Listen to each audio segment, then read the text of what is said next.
नमस्कार, संविधान टाइम्समध्ये आपले स्वागत आहे। जिल्हाधिकारी कार्यालय येथे आज निवेदन देण्यात आलेले आहे। पाहूयात सविस्तर बातमी। मी निलेश भाऊसाहेब देशमुख, रुई बुद्रुक सरपंच प्रतिनिधी।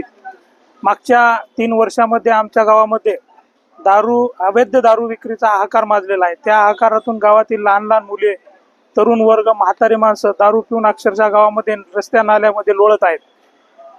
आणि संध्याकाळ झाली, दारू पिऊन येऊन लोक घरातल्या बाया पोरांना मारत आहेत आणि हा त्रास बायाला असह्य झालेला आहे।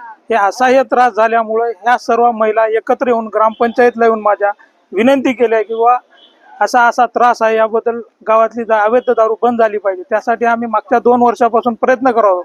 आमचे पोलीस स्टेशन कुंटूर येथे आम्ही 2-3 वेळेस निवेदन पण दिलेलं आहे। निवेदन दिल्यानंतर काही एखादी महिना दारू बंद केल्यासारखी झाली, नंतर दारू सतत चालू आहे।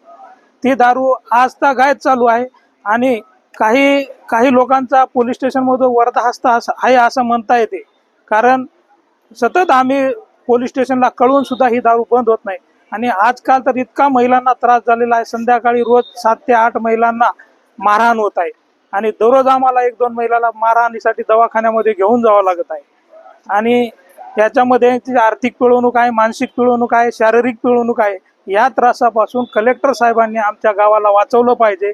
विकास हा नुसता विकास नसतो, तर मानसिक सुद्धा, आर्थिक सुद्धा माणसाचा विकास होईल यामधून, अशी सर्व महिलांतर्फे सर्वांना कलेक्टर साहेबांना विनंती आहे की आमच्या गावातील दारू येत्या 1 ते 2 दिवसात बंद झाली पाहिजे।